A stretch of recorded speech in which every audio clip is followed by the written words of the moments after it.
Hallelujah, सब कुछ मसीह की प्रेज़ द लॉर्ड। मेरा नाम पॉल तारिक खान है और फिर एक नई वीडियो में आपके सामने आया हूं। और हमेशा की तरह वीडियो में वचन में जाने से पहले मैं कुछ बातों को शेयर करना चाहूँगा।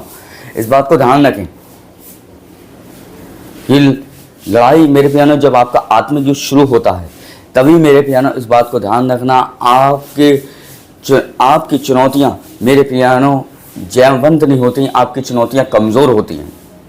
बहुत से लोग आत्मिक युद्ध होने से पहले ही हथियार डालते हैं, पर उन्हें यह समझ में नहीं आता आत्मिक युद्ध होने के बाद ही वो मजबूत होते हैं। इस बात को ध्यान रखें। हमने टाइटल देख के समझ गए होंगे किस टॉपिक विषय के बारे में बात कर रहा हूँ, और वो टॉपिक का विषय डाकू के ऊपर कि यीशु मसीह ने मेरे प्रिय आयनों तो अपने घर को डाकुओं की खो क्यों बोला मेरे पियानो। इस वचन को हम देखेंगे मेरे पियानो, और जिस प्रकार के कई वचन हैं जो हमें समझ में नहीं आते हैं उसको लेकर हम कंफ्यूज रहते हैं और अपने बाइबल स्टडी को कवर नहीं कर पाते हैं। तो इसको लेकर मेरे पियानो हमने अपने चैनल पे मेरे पियानो ये वीडियो की सीरीज़ बनाई है, जैसे आप देख सकते हैं बगल में मेरे प्रियो आए हैं, और इसको लेकर आपके सवालों के जवाब दिए गए हैं मेरे पियानो कि इस तरीके के कई वचन होते हैं जो समझ में नहीं आते हैं, और एक नया विश्वासी उन वचनों को जब पढ़ता है तो उसके लिए मेरे पियानो उसको समझना बड़ा दिक्कत और मुसीबत का कारण बन जाता है। तो उसी को लेकर मेरे पियानो ये चैनल बनाया गया है और इसी को लेकर मेरे पियानो आपके सवालों का जवाब देने की कोशिश की गई है। जैसे आज का भी एक वचन है, जैसे हम पढ़ते हैं मेरे पियानो, और बगल में देख रहे होंगे मेरे पियानो, जैसे आज का एक वचन पढ़ते हैं लूका 10 अध्याय 36वां वचन जो आपकी स्क्रीन पर आ रहा है।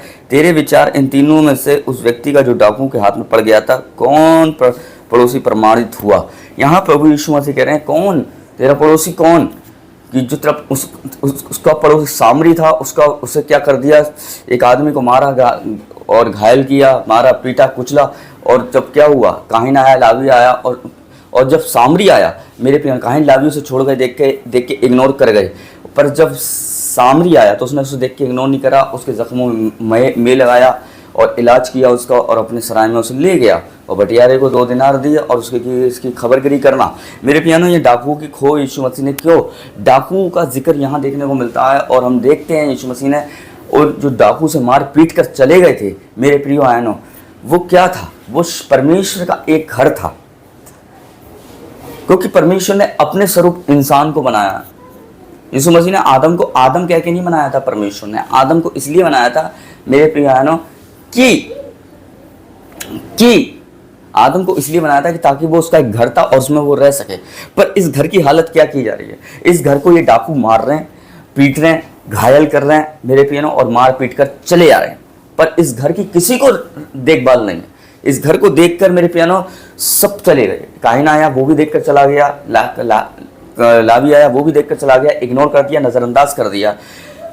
पर एक सामरी आया जिसने इस घर को देखकर इग्नोर नहीं किया और इस घर की हालत उजाड़ पाई, बदसूरत पाई, घायल पाया इस घर को। और जब उसने देखा इस घर को कि इस घर की हालत बहुत बदसूरत हो चुकी है, तो वो अपने सराय ले गया और उसने उसकी क्या की, खबरगिरी की और उस घर का इलाज किया।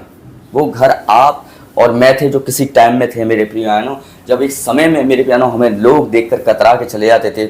उस टाइम जब हमें देखकर लोगों ने कतरा के देख के चले जाते, उसी टाइम यीशु मसीह ने हमें चुना और पकड़ा। जैसे देख रहे हैं आप डाकू के, ये डाकू हैं, चोर हैं, तो इनका मतलब क्या होता है, ये चोरी करने आता है। डाकू क्या है मेरे बहनों, घायल करने आता है, चोरी करने आता है, घात करने आता है, और इसका काम ही होता है जो आप स्क्रीन पर देख रहे हैं मेरे पियानो, नकाब पोश हैं ये डाकू, और क्या हैं ये चोर हैं मेरे पियानो। इनका काम ही है कि मेरे पियानो किसी चीज़ को घायल करना, किसी चीज़ को मारना, पीटना मेरे पियानो, और उसका सब कुछ लूट लेना। इसलिए यीशु मसीह ने कहा तुमने मेरे घर को डाकू की खो बना दिया। आप क्या समझते हैं, आप आदम हैं? आदम नहीं है आप क्या समझते हैं, आप एक इंसान है? इंसान नहीं, सबसे पहले आप उसका घर है जिसमें वो रहना चाहता है। अगर आज इस घर की हालत कुछ डाकुओं ने, जो दुष्ट आत्माएं हैं, उन लोगों ने खराब कर रखी है, अंदर से खराब कर रखी है, और वो बाहर दिखाई दे रही हैं आपके चेहरे पर, चिंताएं, बीमारियां।